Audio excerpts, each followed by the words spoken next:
출애굽한 것만이 목적이 아니라 어떻게 가나안 땅에 들어가서 성숙된 하나님의 사람으로 살게 할 것인가, 이게 출애굽기가 우리 가운데 주는 교훈인데, 그 중에 40년 광야 생활이 우리에게 주는 교훈이라고 봅니다. 그렇듯이 여러분들이 하나님의 자녀로서 천국의 그 거룩함을 누리며 사는 것, 이것만이 목적이 아니라 어떻게 천국에 들어가 살 하나님의 사람으로 이 땅에서 훈련되어지느냐, 이게 중요한 목적이다라고 생각합니다. 그래서 성경을 이렇게 보면, 예를 들어 아브라함부터 시작을 해보자고요.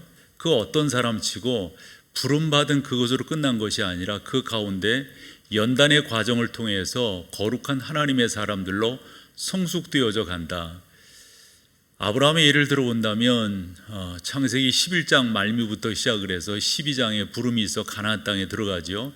그러면서 아브라함의 구원의 여정이 시작된다고 보았을 때 22장에서 그의 아들 이삭을 모리아산에 드리는 그 신앙의 성숙함으로 가는데 하루아침에 이루어진 것이 아닌 것을 압니다. 하나님은 이와 같은 이런 과정들을 통해서 그를 훈련시켜 나갔다고 하는 것을 알게 되는 거죠. 성경을 통해서 그런 것들을 깨달은 여러분의 목사인 저는 그냥 여러분 신앙생활 잘하세요, 여러분 이 정도로만 이야기할 수가 없어요.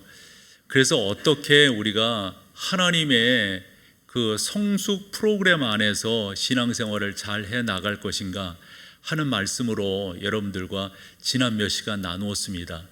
조금 간추려 본다면, 저는 그 첫 번째 덕목으로 하나님의 훈련 학교의 챕터는 인내가 아닌가 싶었던 거죠. 그래서 인내를 어떻게 하느냐, 왜 하느냐, 언제 하느냐, 이런 주제로 2시간을 여러분과 보냈습니다. 그러며 이렇게 결론을 내렸어요. 우리가 왜 인내해야 되냐면, 하나님이 인내하셨기 때문에 우리도 인내해야 된다. 하나님이 만약 인내해 주지 아니하셨다면 우리가 지금 이 자리에 있을 수 없다라고 말씀을 드리며, 우리 또한 그분의 자녀로서 인내해야 된다라는 성숙의 한 단면을 여러분과 같이 나누었고요. 세 번째 시간이었습니다. 열왕기상 18장과 19장에 나오는 엘리야라고 하는 하나님의 사람을 여러분들이 소개를 했죠. 그런데 18장에 나오는 엘리야와 19장에 나오는 엘리야가 너무 달라요. 19장의 엘리야를 영웅이라고 본다면 18장의 엘리야가 그렇다면 19장의 엘리야는 그렇게 실패한 자일 수 없는 거예요. 마치 영광의 보좌에서 저 땅바닥으로 떨어졌다고나 할까요? 그런 엘리야를 만날 수가 있잖아요. 이것을 저는 이렇게 빗대었습니다. 우리도 이 세상을 살아가다 보면 영적 침체를 만나게 되는데, 안 만날 수도 있겠지만 거반 만나게 되잖아요. 이럴 때 어떻게 회복할 수가 있느냐, 회복의 방법은 뭐냐라는 것을 여러분과 나누면서, 그렇게 회복되어져 가는 것이 영적 성숙의 또 하나의 바로미터가 될 것이다. 지난주였습니다. 모세를 여러분들이 소개를 했어요. 사실 모세는 출애굽기 3장에서 보면은 바로 앞에 갈 마음이 없었습니다. 그도 그럴 것이, 그는 바로를 피해서 이 미디안 광야에 도망와 있었던 입장이었기 때문에. 그런데 어느 날 하나님이 그를 부르시는 거예요. 기적을 보이세요. 너 가라 이거예요. 모세는 나 말고 다른 사람 보내면 안 되겠습니까? 그러면서 이런저런 핑계를 대지만 하나님의 강권적 역사에 의해서 그가 바로 앞에 서게 됩니다. 첫 마디가 그거였어요. 하나님께서 당신의 백성을 보내려고 한다. 바로는 이거 뭐 세상 말로 놀랄 수밖에 없죠. 이게 말도 안 되는 소리다. 어떻게 너희의 백성이냐, 내 백성이지. 그런 논쟁 가운데 기적이 동원되게 되고, 첫 번째, 두 번째, 세 번째 바로가 움직이질 않습니다. 그때 10번째 기적에 의해서 바로가 그러면 출애굽하라, 그래서 나온 거 아니에요?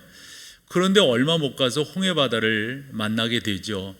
사면초가라고 하는 말이 거기 있지 않나 싶어요. 앞에 홍해바다가, 그리고 양옆으로는 큰 이 구릉지대에 있었기 때문에 너무 높은 언덕이 있어서 어떻게 할 수가 없었어요. 게다가 뒤로는 애굽의 정예 부대가 쫓아오고 있습니다. 어떻게 하는가? 그때 우리 하나님께서 모세에게 말씀하셨어요. 모세야, 내 손에 들려있는 게 뭐냐? 얘 지팡이에요. 하나님. 지팡이는 모세에게 남다른 기적이 경험된 그런 지팡이잖아요. 그 지팡이로 물을, 그래서 홍해 바다의 갈라짐을 경험하게 된다고요.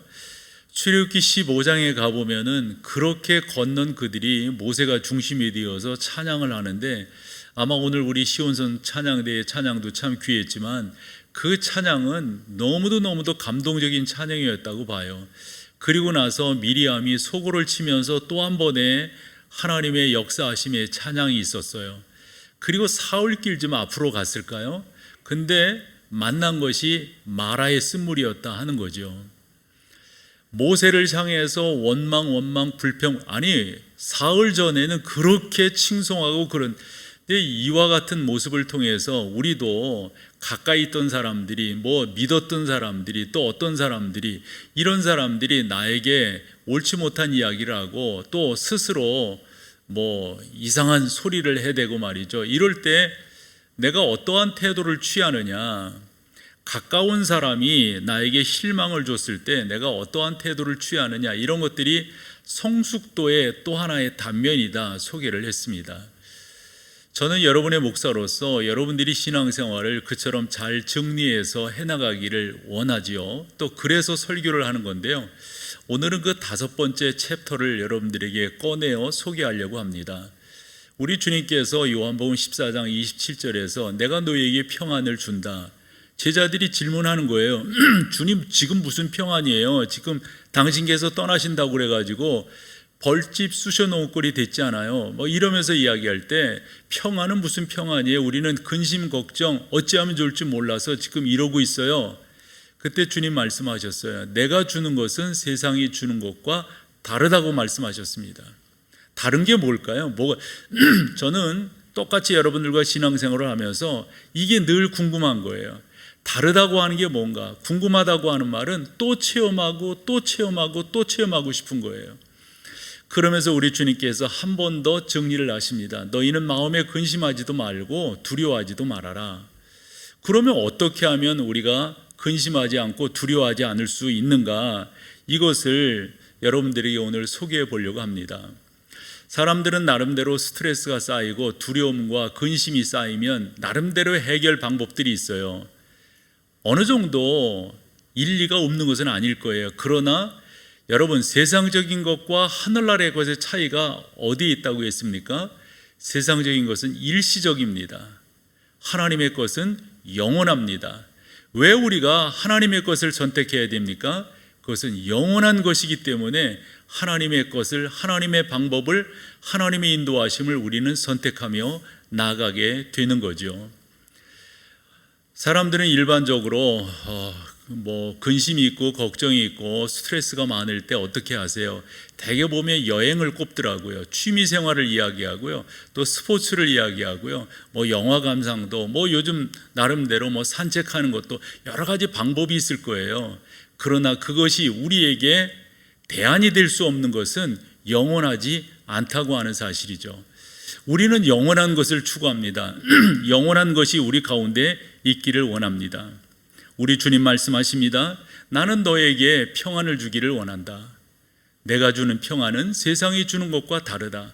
그 다른 것이 뭘까? 어떻게 해서 다를 수가 있는가? 오늘 저는 그 이유를 여러분들이 소개하면서, 여러분들의 신앙 성숙의 또 하나의 모습은 내면 세계라고 저는 생각해요. 내면 세계가 잘 정리되어 있고 질서 정연하다고 한다면 여러분들은 훨씬 더 이 세상의 복잡함 가운데서, 또는 근심과 걱정이 밀려오는 이 세상 가운데서 분명히 승리할 수 있다고 믿어서 오늘도 설교를 하게 되는 건데요, 저는 평안이라고 하는 것은 하나님의 선물이라고 생각을 하는데, 선물은 그냥 아무에게나 무조건 주는 건 아니잖아요. 대상이 분명히 있고요, 또 선물을 받기 위해서는 자격 또한 있지 않을까요? 그러한 식으로 성경을 들여다봤을 때 적어도 5가지의 문을 여러분들이 통과하신다면 그 첫 번째 문부터 여러분들에게 주어지는 평안은 남다르다라고 생각을 합니다. 더불어서 성경은 우리 가운데 중요한 교훈을 가르쳐주고 있습니다. 나는 너희의 하나님이 되고 너희는 내 백성이 된다. 이게 중요한 거예요. 우리가 그분의 백성이 된다고 하는 흔히 말하는 베네핏이 뭡니까? 그것은 평안함입니다.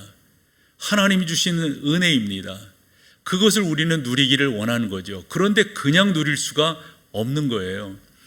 그래서 첫 번째, 여러분들이 이 문을 들어서셔야 된다라고 생각하고, 일반적으로 다 이 문은 들어서셨으리라 생각하지만은 좀 더 확실하게, 좀 더 분명하게 들어서기를 원하는 건데, 그 첫 번째는 하나님께서 예수 그리스도를 통하여 여러분들을 용서하셨다라고 하는 이 문을 분명하게 들어가시라고요. 그러면 여러분 가운데 주어지는 평안함이 저는 확실하다라고 생각을 합니다. 사도 바울의 한 말씀을 통해서 여러분과 좀 나눠볼 터인데요, 로마 교회에 보낸 편지 가운데 5장 1절에 보면 사도 바울이 남다르게 표현을 합니다. 그러므로 우리가 믿음으로 의롭다 하심을 받았으니, 의롭다 하심을 받는 것은 여러분 어떻게 받을 수 있어요? 믿음으로 받을 수가 있습니다. 그런데 뭐를 믿는 건데요? 그 믿음이 뭔데요? 여기서 말하는 그 믿음은 예수 그리스도가 나의 구주시라고 하는, 예수 그리스도가 나의 주님이시라고 하는, 또 그분의 부활이 나의 부활이라고 하는 것을 분명히 믿는 그 믿음입니다. 그 믿음이 나를 의롭게 한다는 거예요.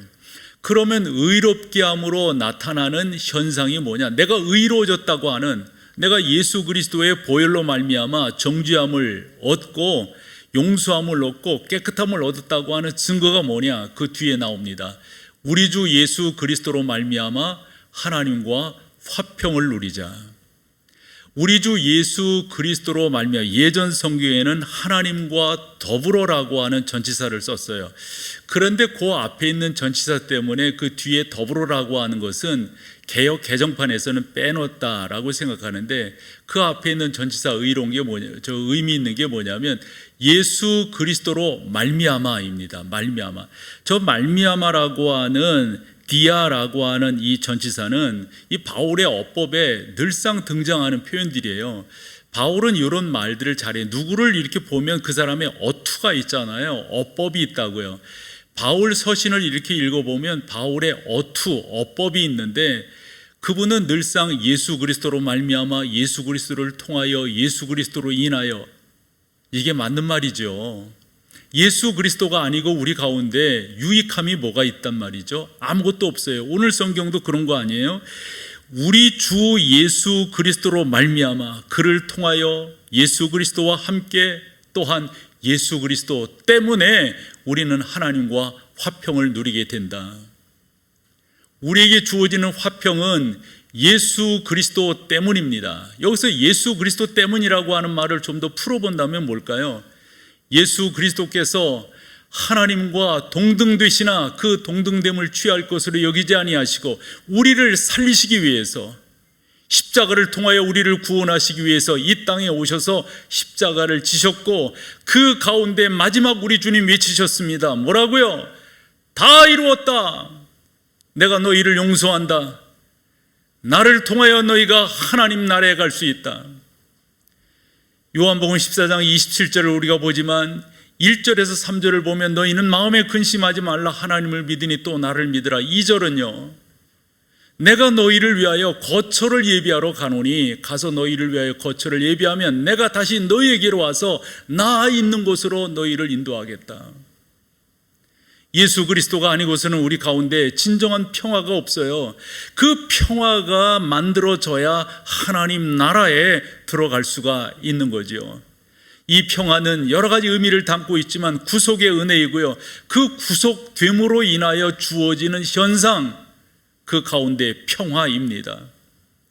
우리가 첫 번째 들어가야 될 평화는 주 예수 그리스도, 그분이 나를 용서하셨다, 주님의 십자가의 보혈이 나를 온전케 하셨다라고 하는 문을 들어갈 때에만 여러분들이 진정한 평화를 누릴 수가 있습니다.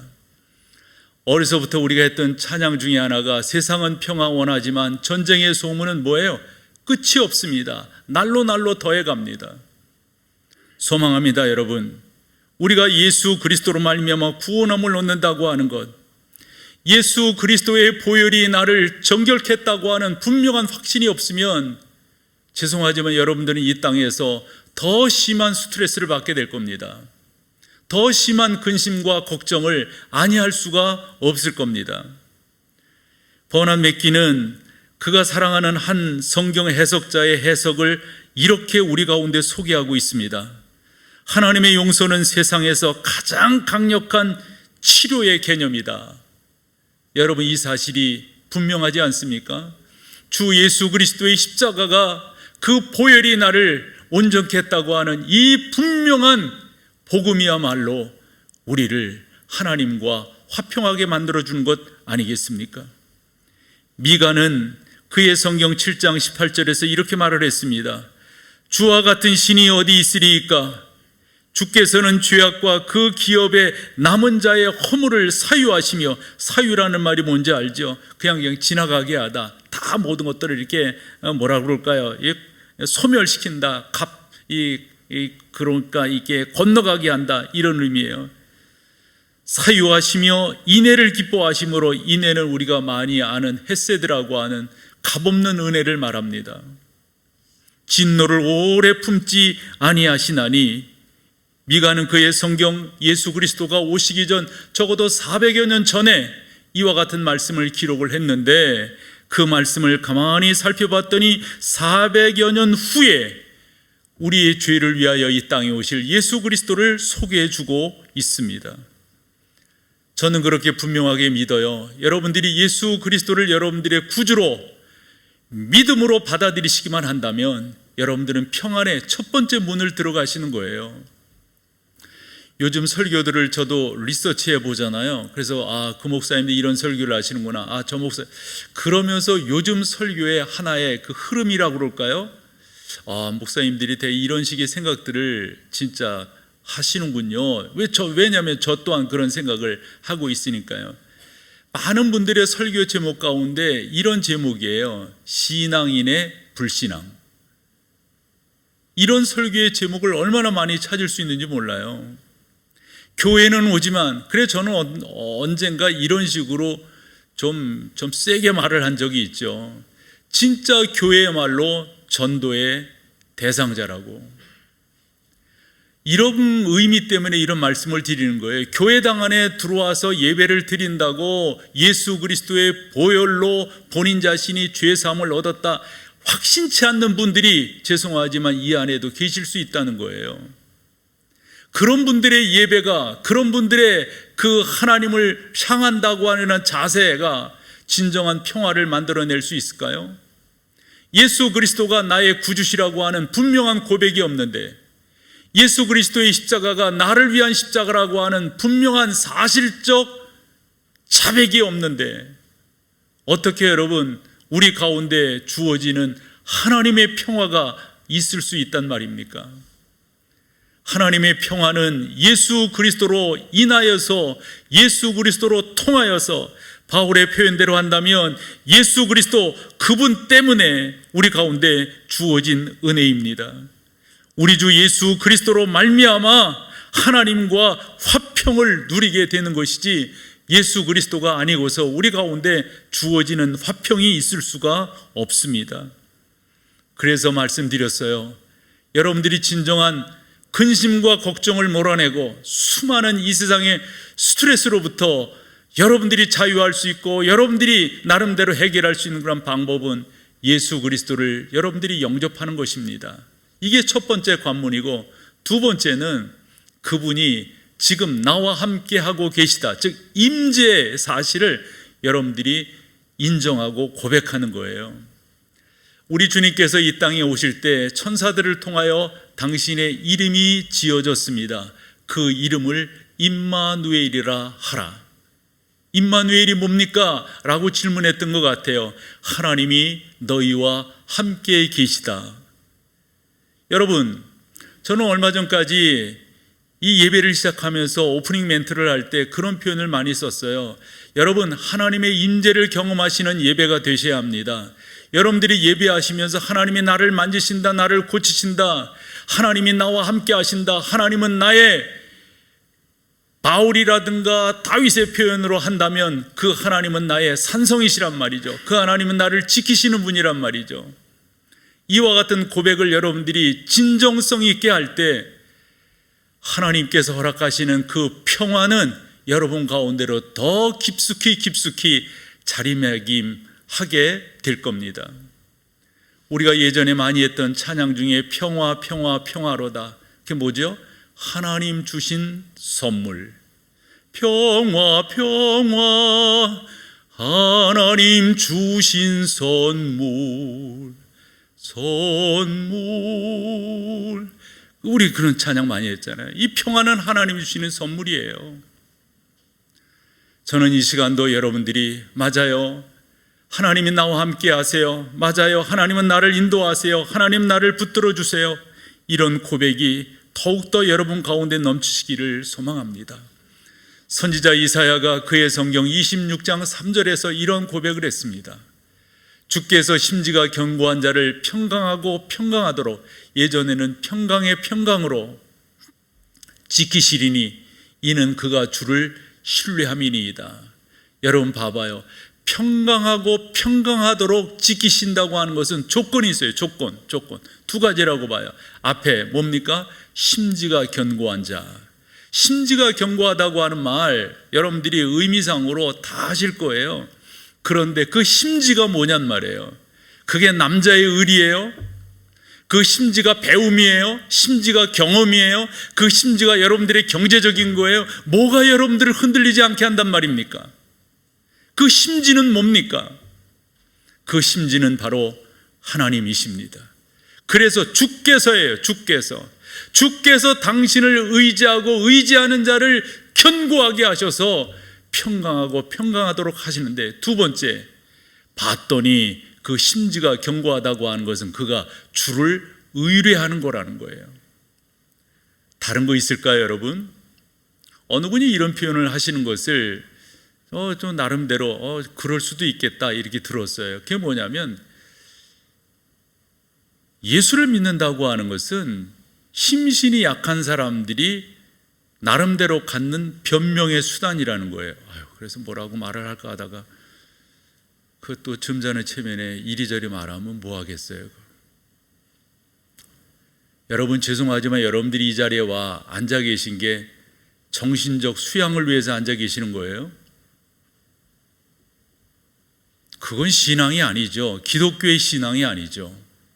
심지가 견고한 자를 평강의 평강으로 이끄시리니 그가 주를 의뢰함이니이다. 우리는 하나님이 나를 붙드시고 하나님이 나를 인도하신다는 사실을 분명히 믿습니다. 시편 46편 고라 자손의 시입니다. 시편의 재미있는 것, 또 흥미있는 것은 시편의 배경 때문에 그렇습니다. 우리가 일반적으로 학교 다닐 때도 시를 이렇게 배우거나 그러면 이 시는 어떤 배경에서 저자가 어떤 의도로 이 시를 지었다 이런 것들을 우리가 배우잖아요. 똑같이 시편 150편 똑같더라고요. 그 중에 다윗의 시편도 참 의미가 있지만 고라 자손의 시편도 의미가 있습니다. 이 46편 1절과 10절을 좀 보도록 할게요. 1절을 보면 하나님은 우리의 피난처시오 힘이시니 환난 중에 만날 큰 도움이시라. 만약 다윗이 이 시를 지었다면 어떤 상황에서, 어떠한 입장에서, 어떤 근거에서 이 시를 지었을까 어느 정도 유추가 되곤 합니다. 한데 고라 자손이 이 시를 지었단 말이에요. 그럼 10절로 한번 가보세요. 이르시기를 너희는 가만히 있어 내가 하나님 됨을 알지어다. 내가 문나라 중에서 높임을 받으리라. 내가 세계 중에서 높임을 받으리라. 이런 말씀을 언제 하셨는가? 그래서 성경은 연구가 필요하고 공부가 필요한데, 성경학자들이 저의 질문처럼 이 시의 배경을 이렇게 연구를 해봤어요. 이게 언제일까? 어떤 상황에서 여호와는 나의 피난처시라 이런 표현을 썼을까? 그러고 연구를 해봤더니 경건한 성경 해석학자들의 한결같은 공통점은 이게 열왕기하 19장의 내용일 것이다, 이런 식의 결론에 이르게 돼요. 그 19장은 여러분들이 잘 아는 히스기야 왕이 이스라엘의 왕으로 있을 때인데, 그때 아수르 왕 사네림이 군대를 이끌고 이스라엘을 쳐들어옵니다. 근데 이 쳐들어온 그 규모가 일반적인 말로 이게 장난이 아닌 거예요. 18만을 이끌고 군대를 이끌고 왔는데 그냥 18만이 아니라 그 가운데 정예부대가 있었다고요. 우리가 흔히 요즘에 탱크 부대라고 한다면 그 당시는 그 말이 끄는 이 병거예요, 병거. 이런 그런 부대를 이끌고 아마도 여러 가지 특수한 무기들을, 왜냐하면 그 당시 이 히스기야가 예루살렘 성 안에 들어가서 문을 걸어 잠고 꼼짝 못하고 뿐만 아니라 함께 둘러선 이 방백들이 말이에요, 고위 관직들이 벌벌벌벌 떨고 있는 거예요.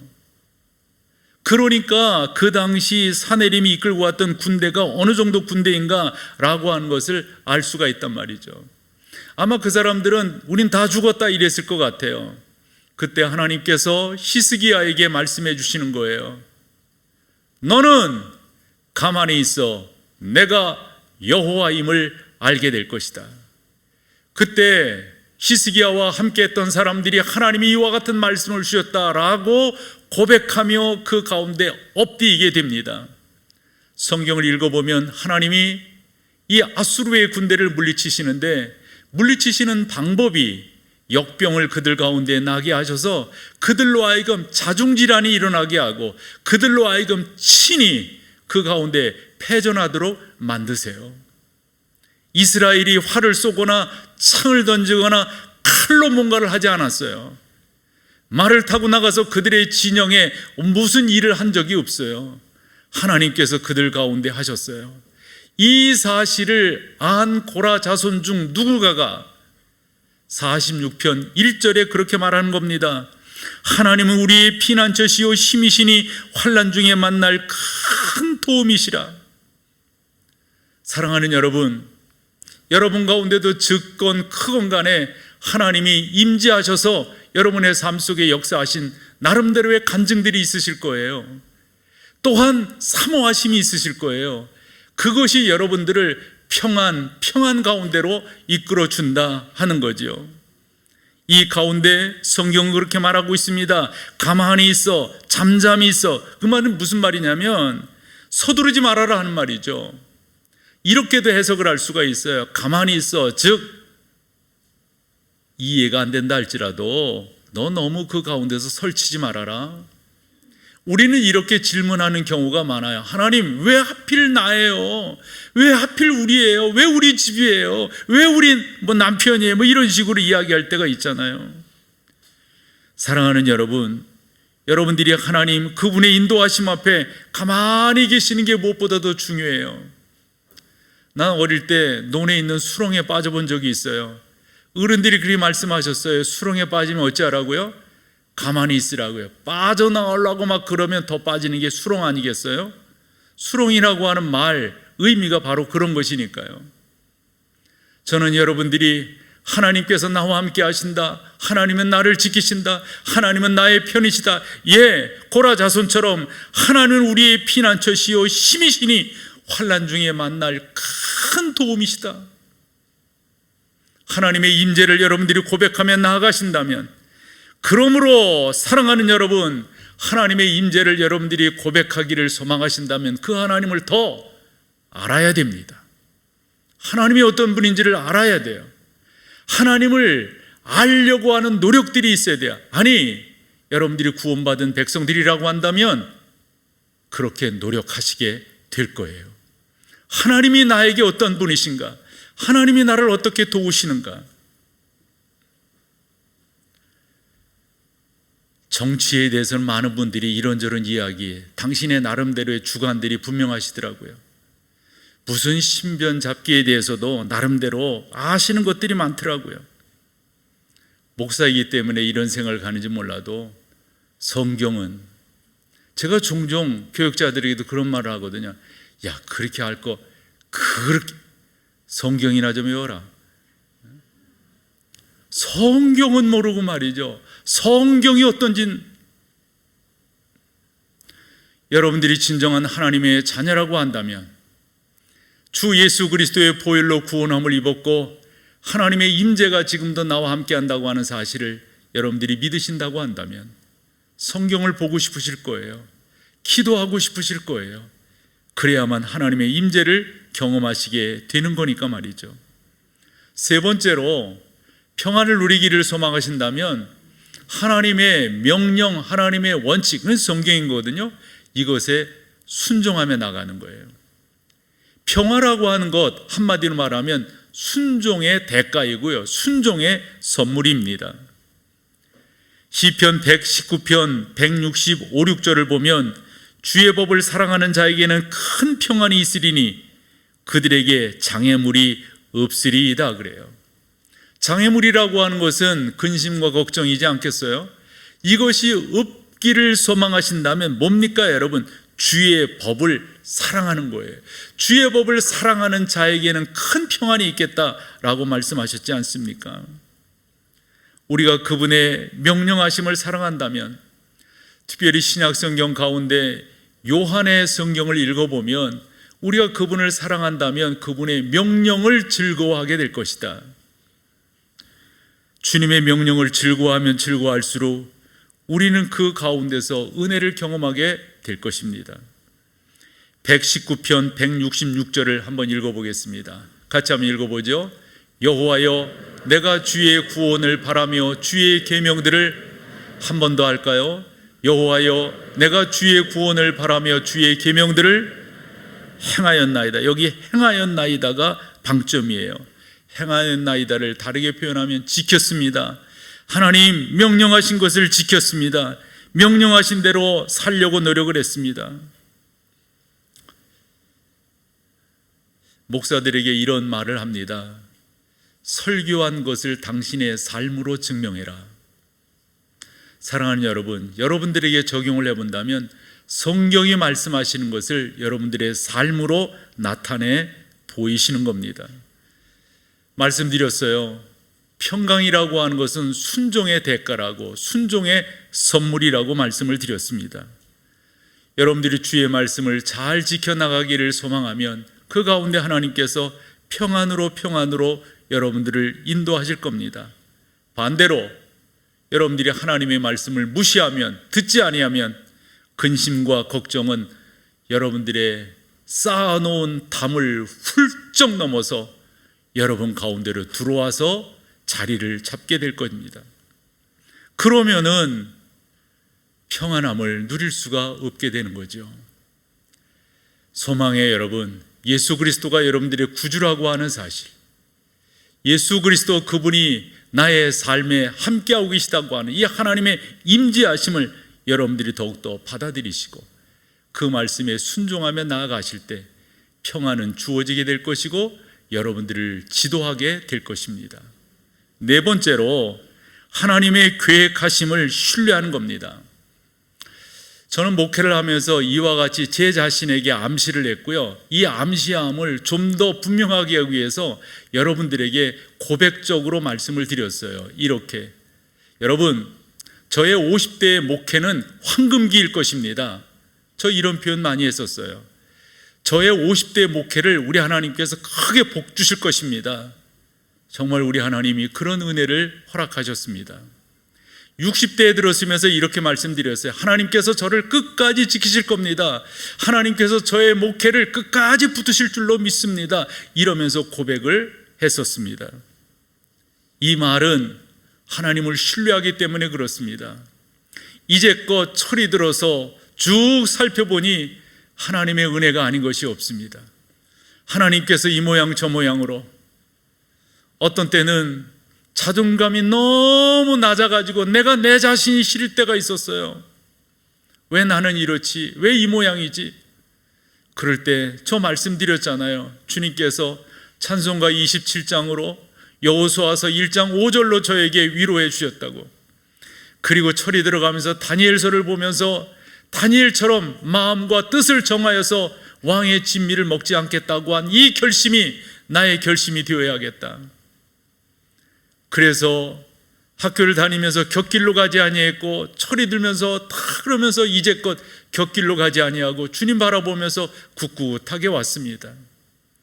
시비 걸릴 일 하지 않으려고 노력을 했고, 하나님의 선하신 인도하심을 욕되게 하지 않으려고 이 모양 저 모양으로 노력하며 이제까지 왔습니다.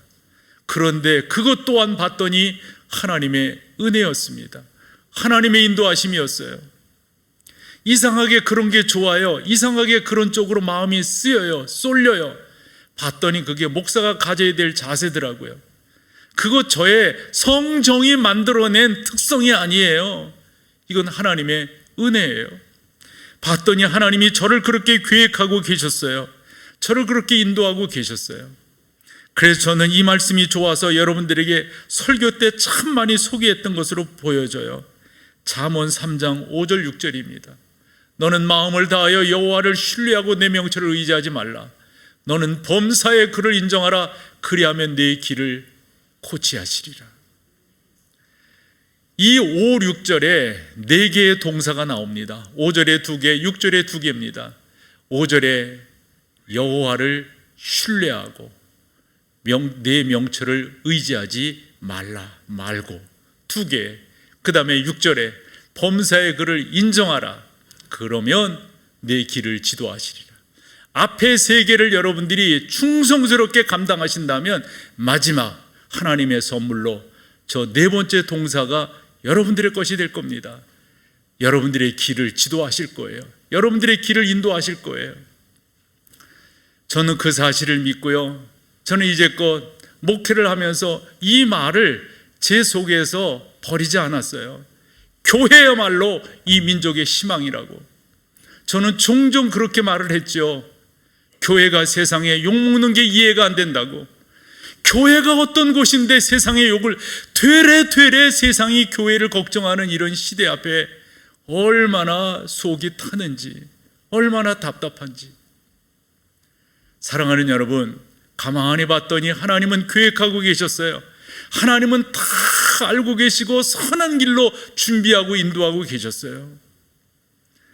그와 같은 말씀, 우리 주님은 이리 말씀하시죠. 나는 너의 앉고 일어섬을 안단다. 나는 너의 머리털까지 셈 바가 되었단다. 저는 여러분들과 그렇게 주 앞에 나가기를 소망합니다. 그러면서 기억난 찬송이 하나님 한 번도 나를 실망시킨 적 없으시고 하나님 한 번도 나를 실망시킨 적 없으시고 언제나 긍휼로 언제나 은혜로서 우리를 인도한다고. 하나님은 한 번도 실망시키신 적이 없으세요. 내가 왔다 갔다 했지요. 내가 기니 아니니 했지요. 내가 왜 그러니 뭐 그러니 이렇게 정말 말도 안 되는 그런 주장들을 했었지요. 전능하신 하나님께 순종하며 나아가면 그 하나님의 평강이 나를 지배한다고 하는 사실을 저는 여러분들과 같이 나누고 싶어요.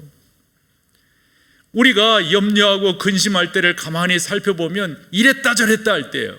우리가 우유부단하다는 표현 쓰잖아요. 이랬다가 저랬다가, 믿는 것 같았다가 안 믿는 것 같았다가, 기도하는 것 같았다가 안 했다가 하나님 그분을 인정하십시오. 신뢰하십시오. 여러분들의 명철을 내려놓으시고 그 하나님 그분의 선하심을 믿고 따라갈 때 전능하신 하나님께서 여러분들을 복되게 하실 거예요. 빌립보서를 읽어보면 사도 바울이 빌립보 교인들에게 교훈을 이렇게 합니다. 사랑하는 여러분, 저는 여러 가지 경험을 다 했는데요, 이렇게 경험한 것은 하나님의 은혜였습니다. 이런 고백이에요. 빌립보서 4장 12절을 같이 한번 읽어보겠습니다. 시작. 나는 비천에 처할 줄도 알고 풍부에 처할 줄도 알아. 모든 일 곧 배부름과 배고픔과 풍부와 궁핍에도 처할 줄 아는 일체의 비결을, 여러분 여기에서 보면요, 바울이 일체의 비결을 배웠대요. 그 일체의 비결이 뭐예요? 어떠한 입장이든지 높은 낮고 배부르고 배고프고, 여기 보면 다 그거잖아요. 궁핍 풍부, 다 일체의 비결을 배웠대요. 무슨 일체의 비결인 거예요? 하나님이 나를 향한 계획이 계시다고 하는 사실. 그래서 바울이 다음 절 빌립보서 4장 13절 그 4장 13절 이 훌륭한 고백을 하는 거예요. 내게 능력 주시는 자 안에서 내가 모든 것을 할 수 있느니라. 그 하나님의 계획이 본인에게 분명하기 때문에 한 가지 더, 이것을 여러분들이 믿으신다면 훨씬 더 평안함을 누리실 겁니다. 훨씬 더 깊숙이 하나님의 은혜를 경험케 되실 겁니다. 그건 다름이 아니라 하나님이 나의 필요를 채우시는, 하나님이 나에게 많은 것들로 공급해 주시는 분이시라고 하는 사실을 믿을 때입니다. 그렇게 여러분들이 나가시면 되는 거예요. 하나님은 나의 공급자세요. 하나님은 나의 피난처세요. 하나님은 나를 채워주시는 분이세요. 제가 잘 알고 지내는 목사님은 말을 그렇게 아주 이분이 하세요. 근데 되게 어색하지만은 일리가 있다 싶어서 참고 들어주는데, 참고 들어준다. 내가 안 들어준다고 되는, 이분이 말투가 그래요. 아유, 살겠네. 아유, 살겠어. 우리 일반적으로 뭐라죠? 아이고, 죽겠네. 근데 이분은 일부러 그렇게 말하는 거예요. 아이고, 살겠네. 그래서 지금까지 살아있나 봐요. 아이고, 살겠네. 아이고, 살겠네. 아이고, 정말 살겠네. 되게 말이 어색하잖아요. 근데 그렇게 말하는 것이 복된 것인 줄로 믿습니다. 하나님이 살리신다고 하는, 하나님이 역사하신다고 하는 것을 믿기 때문에 그런 거예요. 우리가 잘 아는 말씀, 빌립보서 4장 6절 7절, 아무것도 염려하지 말고 모든 일에 기도와 간구로 너희 구할 것을 하나님께 감사함으로 아뢰라. 하나님께 아뢰라. 그리하면 여러분, 그 하나님이 해결해 주신다는 거 믿으시죠? 그런 하나님이신 것을 믿습니다. 여러분들이 하나님 그분을 믿으면 믿을수록, 신뢰하면 신뢰할수록, 그 하나님의 명령하심을 즐기면 즐길수록 세상이 주는 것이 아닌 하나님이 주시는 평화, 평안, 이것으로 가득 채워지게 될 것입니다. 이 평안을 가직한 사람들이 심한 격고지 같은 데를 지나갔어요. 순교의 자리도 지나갔습니다. 평안의 영광들을 이분들이 친히 경험을 했습니다. 사도 바울이 그 길을 걸어갔고요, 베드로가 그 길을 걸어갔습니다. 요한이 또한 다른 사도들이 그 길을 걸어갔습니다. 소망하는 것은 여러분들이 그렇게 함께 나가기를 사모해요. 저도 목회하면서 코로나 이전과 코로나 이후 이게 많이 다르잖아요. 이 다름이 또 채워지지 않음이 이 목회에 적지 않은 부담감으로 오는 것은 사실이에요. 우리가 코로나 전에는 어른들이 이 회집하는 게 거의 1,800 정도 모였어요. 그리고 청년들이 한 200여 명, 그래서 어른들이 2,000명 정도 모였고 우리 주일 학생들이 한 600명 정도 모였어요. 근데 지금 어림도 없어요. 아마 오늘도 주일 통계를 내보면 1,200에서 1,250 이 정도 될 거예요. 그 나머지는 어떻게 된 거예요? 그럼에도 불구하고 교육자들에게 회의를 하면서 우리가 어떻게 이럴 때 처신을 해야 될 건가, 어떠한 목회적 태도를 가져야 될 것인가. 그래서 제가 이렇게 결정을 하고 말을 했어요. 우리가 언제 사람 모으는 목회했냐? 사람 키우는 목회했지. 영상 예배라고 하는 것은 너도 죽고 나도 죽는 거다. 그러니 영상 예배 우리 하지 말자. 8월 달부터 영상 예배 하지 말고 혹여 몸이 아프거나 어쩌거나 이래서 하신 분들에게는 그 접속 코드를 그분들에게만 알려줘서 우리 들어오도록 하자. 왜 이런 결정을 했을까요, 여러분? 우리는 그 하나님을 섬기는 사람들이기 때문에 그렇습니다. 그 하나님을 옳게 섬기지 아니하면 언젠가 주님 부르실 거예요. 너 그때 그렇게 행동하고 그렇게 처신하고 그렇게 결정한 이유가 뭐냐? 저는 이 다음에 주님께 칭찬받고 싶어요. 저는 이 다음에 주님께 착하고 충성된 종아, 내가 적은 일에 충성하였으니 라는 말씀을 듣고 싶어요. 신실하게 주 앞에 섰다고 하는 말씀을 듣고 싶어요. 저는 여러분들을 올바르게 인도하고 싶어요. 올바르게 하나님 믿게 하고 싶고 올바르게 주 예수 그리스도의 구주 되심을 여러분들이 고백하며 나아가게 하고 싶어요. 당신은 영광의 왕, 당신은 평강의 왕, 당신은 하늘과 땅의 주, 당신은 정의의 아들. 천사가 무릎 꿇고 예배하고 찬송하네. 영원한 생명의 말씀, 당신은 누구시라고요? 예수 그리스도 주시라고요. 우리가 그렇게 그 하나님을 섬기며 나가기를 원합니다. 엉뚱한 데서 우리의 영적 에너지를 허비할 수가 없습니다. 해서 이사야가 그렇게 말을 했어요. 오호라 너희 모든 목마른 자들아 물로 나오라. 돈 없는 자도 오라. 너희는 와서 사목대 돈 없이 값없이 와서 포도주와 젖을 사라. 너희가 어찌하여 양식 아닌 것을 위하여 은을 달아주며 배부르게 하지 못할 것을 위하여 수고하느냐. 내게 듣고 들을지어다. 그리하면 너희가 좋은 것을 먹을 것이며 너희 자신들이 기름진 것으로 즐거움을 얻으리라. 이 분명한 사실이 있는데 우리가 어디에 가서 엉뚱한 데 줄대고 엉뚱한 에너지를 소비하겠어요? 사랑하는 여러분, 주님이 답입니다. 주님이 평강의 왕이십니다.